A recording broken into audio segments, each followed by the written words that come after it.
Ayamiz bu hayot insonni har kuyga solarkan bu jonni.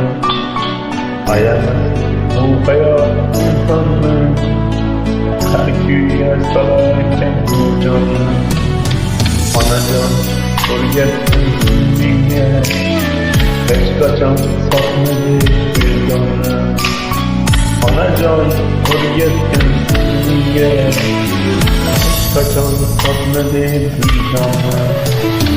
Kulganim yig'lab, sevganim aldatilib, so'ramasdan hech kimdan yashashni o'rgatilar.